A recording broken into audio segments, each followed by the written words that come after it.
ஷண்முகபரணி சீரியலில் இப்போ ஒரு எக்ஸ்ட்ரானரியான எபிசோட் வந்திருக்குன்னே சொல்லலாம். ஸ்கிப் பண்ணாமல் ஃபுல்லுடையும் கேளுங்க. என்ன காரணம் தெரியல, விஷயம் சுத்தமாக போக மாட்டேங்குது. பார்க்குறலாம் லைக் பண்ண பார்த்தீங்கன்னா கொஞ்சம் பேச வந்து மோட்டிவேட்டாக இருக்கும். ப்ளீஸ் சப்போர்ட் பண்ணுங்கள் ஃப்ரெண்ட்ஸ். நம்ம ஷண்முகம் அறிவழகனை கூட்டிகிட்டு வெளில வந்துடுறாங்க. ரத்னாவை முதல்ல பார்த்தோன்னா 2 பேர் கட்டி பிடிச்சிட்டு இருக்காங்க. வீட்டில் இருக்கிற எல்லாரும் பார்த்து ரொம்பவே சந்தோஷப்படுறாங்க. அந்த இடத்துல நம்ம சிவபாலனும் பட்டு வேட்டி பட்டு சட்டையில் மாதம் வந்துகிட்டு இருக்காங்க. சவுந்தரபாண்டிக்கு 7,000 ரூபாய்க்கு சட்டை எடுத்து கொடுத்துருக்காங்க. நம்ம முத்துப்பாண்டி அதை வரவங்க போகிறவங்க எல்லார்கிட்டையும் வந்து சொல்லிகிட்டு இருக்காங்க.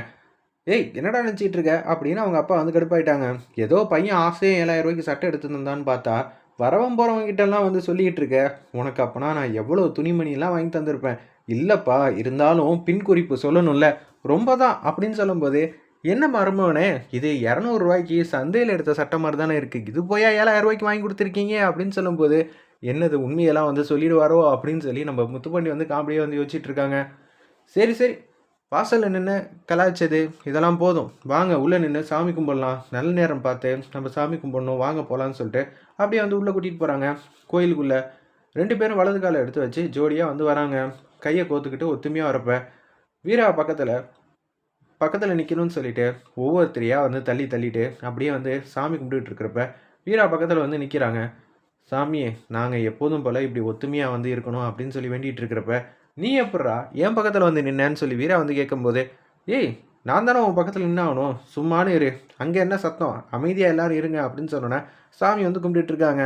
வர உன்னோட அட்டகாசம் அளவுக்கு அதிகமாக போச்சு இல்லை, என் பொண்டாட்டிக்கு பக்கத்தில் நான் நிற்கிறேன், நீ யாருமா இதெல்லாம் கேட்குறதுக்குன்னு நம்ம சிவபாலன் வந்து செம்மையாக வந்து கலாய்க்கிறாங்க.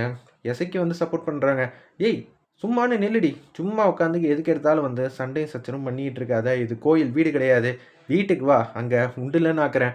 அட கடவுளே, இவ கழுத்தில் தாலி கட்டினது நான் தான், அப்படி இருக்கும்போது பக்கத்துலேயே நிற்க விட மாட்டேங்கிறாளே, இதெல்லாம் நான் எங்கே போய் சொல்கிறதுன்னு தெரிலன்னு சொல்லி முத்துப்பாண்டிகிட்ட வந்து சொல்லிட்டு இருக்கிறப்ப, டேய் அப்படி தாண்டா தெரியும், வாங்கியாவது அவன் மனசை வந்து மாற்ற வேண்டியது உன்னோட பொறுப்புங்கிற மாதிரி சொன்னோன்னே அப்படியே ஆசீர்வாதம் பண்ணுறாங்க. குருக்கள் தட்டில் ஒரு 500 ரூபா சிவபாலன் வந்து போடுறாங்க. நீ குழந்தை குட்டின்னு பெற்றுக்கிட்டு நிம்மதியாக சந்தோஷமாக இருக்கணும் அப்படிங்களா, நீங்களே எங்கள் 2 பேரையும் ஆசீர்வாதம் பண்ணுங்கன்னு சொல்லி, நாங்கள் 2 பேரும் புதுசாக கல்யாணம் பண்ணவங்க அப்படின்னு சொல்லிட்டு இருக்கிறப்ப, 2 பேரும் நல்லா இருக்கணும்ப்பா அப்படின்னு சொல்லிட்டு அங்கேருந்து போயிட்டே இருக்காங்க.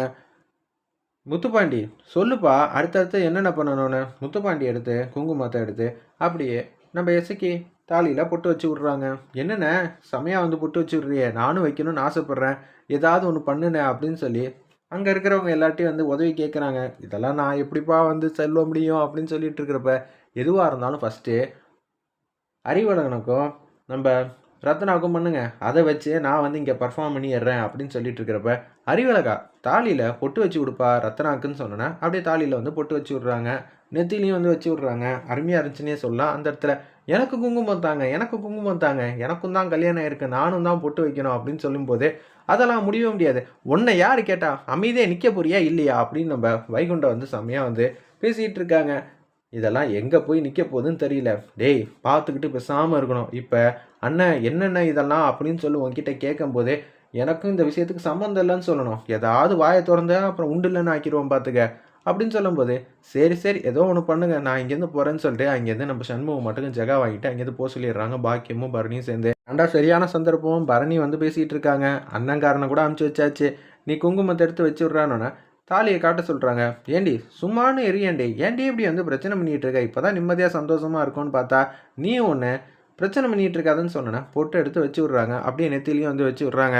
இப்போ உன் மனசில் நான் இடம் பிடிச்சிட்டேன்னா நீ வேணால் என் நெத்திக்கும் தாலிக்கும் பொட்டு வச்சுருக்கலாம், என் மனசுக்குள்ளே இடம் பிடிக்க முடியாது, இது சாத்தியம் இல்லைன்னு சொன்னேன், உன் பக்கத்தில் வந்து நின்னேன், சாத்தியம் இல்லைன்னு சொன்னேன், உன் கழுத்தில் தாலி கட்டினேன், முடியவே முடியாதுன்னு சொல்கிறேன், நான் நெத்திலையும் குங்குமம் வச்சுருக்கேன், அப்படி இருக்கும்போது எல்லாமே ஆட்டோமேட்டிக்காக நடக்க வேண்டிய நேரத்தில் கண்டிப்பாக நடக்கும் பொண்டாட்டி, நீ எதுவும் வந்து கவலைப்படாத அப்படின்னு சொல்லி அன்பா பாசமும் வந்து பேசிக்கிட்டு இருக்காங்க.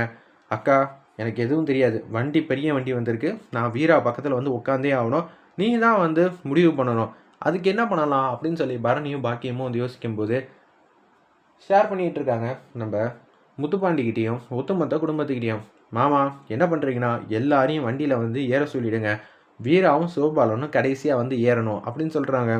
என்ன சொல்கிறீங்க, வீராவும் சிவபாலனுமா? ஆமாம், அப்படி பண்ணாதான் அவங்க 2 பேரும் ஜோடியாக வந்து உட்கார முடியும். சிவபாலன் பக்கத்தில் வீரா உட்கார மாட்டா, அதனால் சிவபாலனை கடைசியாக ஏற சொல்லலாம். சிவபாலனுக்கு முன்னாடி வீரா ஒரு இடத்துல உட்காந்தானா அந்த சீட்டில் தானே நம்ம சிவபாலன் வந்து டக்குன்னு உட்காந்துருவான், அவங்கள சேர்த்து வைக்கிறதுக்கு எவ்வளோ கஷ்டப்பட வேண்டியது இருக்குது. எல்லாரும் ஏறுங்க ஏறுங்கிற மாதிரி சொன்னோன்னே, வீரா நீ அங்கே போய் ஃபோன் ஏதோ விட்டுட்டு வந்துட்டேன்னு நினைக்கிறேன், நீ போய் பார்த்து எடுத்துகிட்டு வரியா அப்படின்னு சொல்லும்போது வீரா மட்டுங்க போகிறாங்க. இதெல்லாம் எங்கே போக போகுதுன்னு தெரியல, ஆனால் செமையாக வந்து திட்டம் போட்டுட்ருக்கீங்க போல இருக்கே, வாயை மூடிட்டு பேசாமல் போடா அப்படின்னு சொல்லி சண்முகத்தை சொன்னோன்னே அங்கேருந்து அமைதியாக வந்து சண்முகம் மட்டும் ஏறி வந்து பரணி பக்கத்தில் வந்து உட்காடுறாங்க. அப்படியே எல்லோரும் ஜோடி ஜோடியாக உட்காடுறப்ப ரத்னாலேருந்து எல்லாரும் அன்பா பாசமாக வந்து பேசிகிட்டு இருக்காங்க. வீடியோ வந்து கலர்ஃபுல்லாக வந்து கலகலன்னு இருக்கே அப்படின்னு சொல்லி நம்ம செல்லக்கனி வந்து பேசிகிட்டு இருக்கிறப்ப வீரா வந்துட்டாங்க. அங்கெல்லாம் ஃபோன் இல்லடி, நீ டக்குன்னு வா, ஃபோன் என் கையில் தான் இருந்திருக்கு, என்னக்கா சரியா பார்க்க மாட்டியா அப்படின்னு சொன்னோன்னே டக்குன்னு ஏறி வீரலட்சுமி மட்டும் ஒரு இடத்துல வந்து உட்காடுறாங்க. சிவபாலா சீக்கிரம் வாடா அப்படின்னு சொல்லி நம்ம பரணி வந்து ஃபோன் அடிக்கிறாங்க. வீரா மட்டும்தான் இப்போ தனித்தனியாக வந்து உட்காந்துக்கிட்டு இருக்கா. நீ வந்து வீரா பக்கத்தில் உட்காந்துட்டனா கரெக்டாக இருக்கும், வண்டியை வந்து கிளம்பிடலாம் அப்படின்னு சொன்னோன்னே வேகமாக சிவபாலன் வராங்க. வீரா பக்கத்தில் வந்து உட்காடுறாங்க. உடனே நான் இறங்கணும், நான் நடந்து கூட வரேன், இந்த வண்டியில் வந்து வரமாட்டேன்னு சொல்கிறப்ப அக்கா சும்மானு இருக்கா, வண்டியில் வந்து வரமாட்டேன்லாம் பேசக்கூடாதுன்னு சொல்லி எசிக்கு வந்து செமையாக வந்து கலாய்க்கிறாங்க. ஓ இது மாதிரி பக்கத்தில் உட்கார வைக்கணும் தான் நீ இப்படியெல்லாம் வந்து திட்டம் போட்டிருக்கியா, நானும் போலீஸ் தான், எனக்கும் வந்து எல்லாமே தெரியும், அடுத்த வாட்டி ஏதாவது யோசிச்சு வையே, அதுக்கப்புறம் உண்டுலன்னு ஆக்கிடுறேன் அப்படின்னு சொல்லி வீரலட்சுமி வந்து சொல்லிகிட்டு இருக்கா. மாமா பண்ணுறது அப்படின்னு சொல்லி அந்த இடத்துல எசிக்கு வந்து யோசிச்சுட்டு இருக்காங்க. இவங்க 2 பேருக்கு ரொமான்ஸ் வரவே வராதோ அப்படின்னு சொல்லிட்டு இருக்கிறப்ப அப்படியே வண்டி வந்து போயிட்டே இருக்கிறப்ப தூக்கம் வருது, தலையை வச்சு சாய்ச்சி தூங்குறதுக்கு ஒரு இடம் கிடச்சா நல்லாயிருக்கும் அப்படின்னு சொன்னேன். வீரலட்சுமி செமையாக வந்து கையை வச்சு முறுக்குறாங்க. அந்த இடத்துல தலையை மட்டும் இந்த பக்கம் சாய்ச்ச உன்னை அடின்னு அடிச்சிடுவேன், நான் எந்த இடத்துல வேலை பார்க்குறேன்னு தெரியும்ல அப்படின்னு சொல்லும்போது காலத்துக்கும் நான் உன்னை சமாளித்து தான் ஆகணும், என்ன பண்ணுறது, வேறு வழி இல்லை, என் தலையில் அப்படி தான் எழுதியிருக்கு அப்படின்னு சொல்லி காமெடி பண்ணிகிட்டு இருக்கிறப்ப கோபாலன் கிட்டே வந்து ஏதாவது ஒன்று பண்ணுங்க, ஏதாவது ஒரு பர்ஃபார்மன்ஸ் பண்ணணும்ல அப்படின்னு சொல்லும்போது எல்லாரும் பாட்டு பாடினா நல்லா இருக்கும்ல அப்படின்னு சொல்லிட்டு இருக்கிறப்ப ஒவ்வொருத்தர் ஒரு பாட்டு வந்து பாடிட்டு இருக்காங்க. வீரலட்சுமிக்கா ரொமான்டிக்காக வந்து சாங் பாடிக்கிட்டு இருக்காங்க.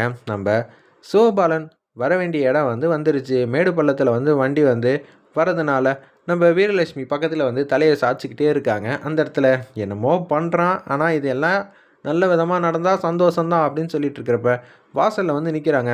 அப்படியே வீரலட்சுமி நீலாம் போகக்கூடாது, கல்யாணம் ஆகி ஜோடியாக வந்து வந்திருக்கீங்க, அப்படி இருக்கிற சூழ்நிலையில் நம்ம எல்லாத்தையும் வந்து 4 பேர் பார்க்குற அளவுக்கு கொண்டாடி தான் ஆகணும்னு சொன்னேன். பொண்ணுக்கும் மாப்பிள்ளைக்கும் ஆர்த்தி எடுக்கிறாங்க. எனக்கும் தான் கல்யாணம் ஆயிருக்குன்னு நம்ம சிவபாலன் வந்து பேசிகிட்டு இருக்கிறப்ப அக்கா இதெல்லாம் எங்கே போய் நிற்க போகுதுன்னு தெரியலையேக்கா, சிவபாலன் என்னக்கா இப்படி பண்ணிக்கிட்டு இருக்கா, அதுக்கு தான் பட்டு வேட்டி பட்டு சட்டை கொடுத்தாங்களோ, நமக்கு தான் ஒன்றும் புரியல, இந்த சந்தோஷத்தை தலைகீழ ஆக்கி காட்டுறேன் அப்படின்னு சொல்லிட்டு அவங்க ஒரு முடிவு எடுக்கிறாங்க.